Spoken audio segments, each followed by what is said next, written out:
So before we just talked about the directional derivative proof um, where when the gradient vector and the unit vector u are in the exact same direction, meaning the angle theta, meaning the angle between these two vectors is zero. That is when the that is when the directional derivative is at its max, meaning that is when the change in the response variable z is maximum. Okay, and I'll talk about this identity in a little more detail, because this is basically the essence in the proof for this identity. Um, so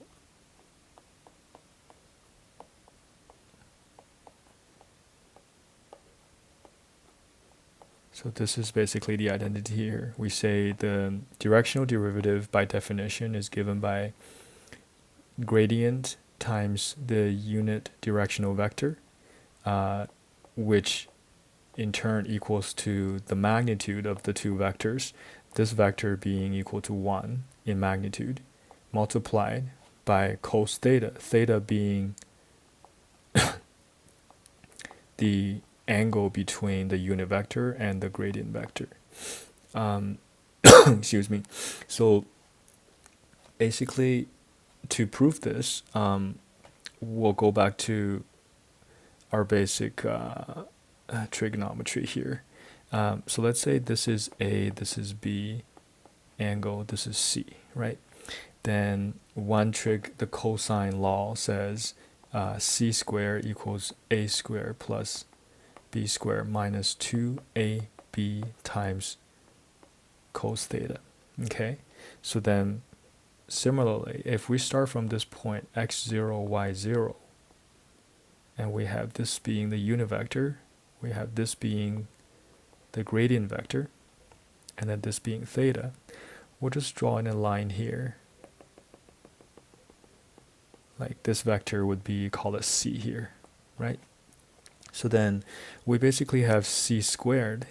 When we say C squared, excuse me, we mean the magnitude of the length of this line, right? Equals to, so this is going to be the length of the first line, which is the gradient vector, plus the length of the second line, which is the unit vector, minus 2 times the length of the first line, which is the gradient vector, times the length of the second line, which is the unit vector, times cos theta here. Okay, so we'll keep that here. And then notice also here, C,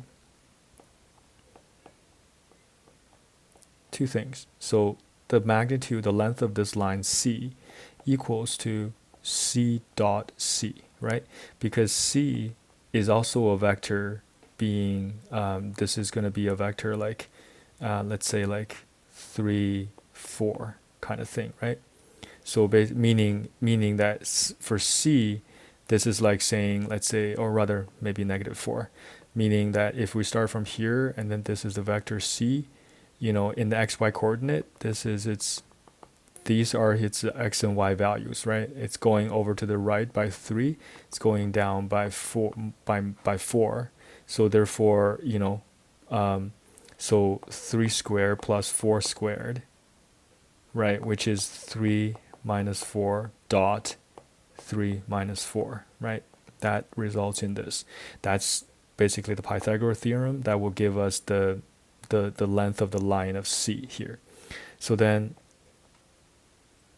C, the magnitude of C squared can also be written as C dot C. Now, because we're working in the vector space here, C is, what is C? C is this minus this, right?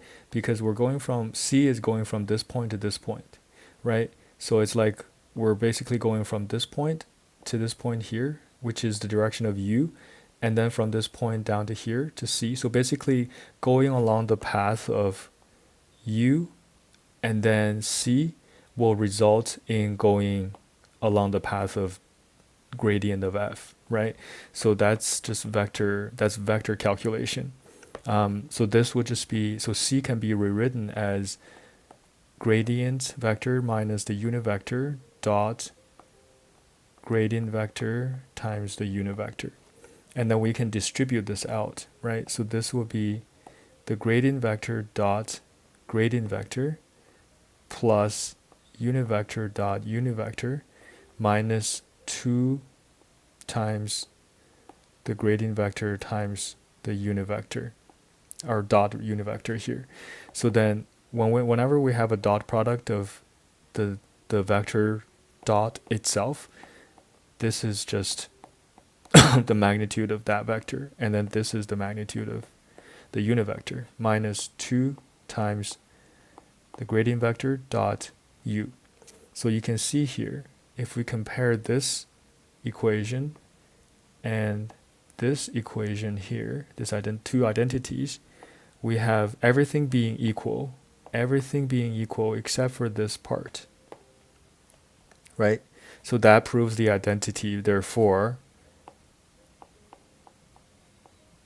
this dot u dot cos theta basically equals to down here, which is gradient times dot u. Okay, so that basically, I just wanted to go over this because this proves the identity here, to show you that that when we calculate the gradient, when we talk about the directional derivative along the unit vector u, this dot product can also be written as this: the magnitude of the gradient vector times the magnitude of the unit vector, which is just 1, also times cos theta, theta being the angle between these two vectors here, right? So then this is also significant because, number one, this shows when theta equals to 0, or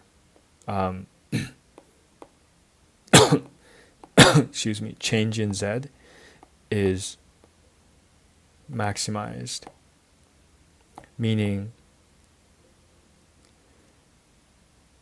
in the direction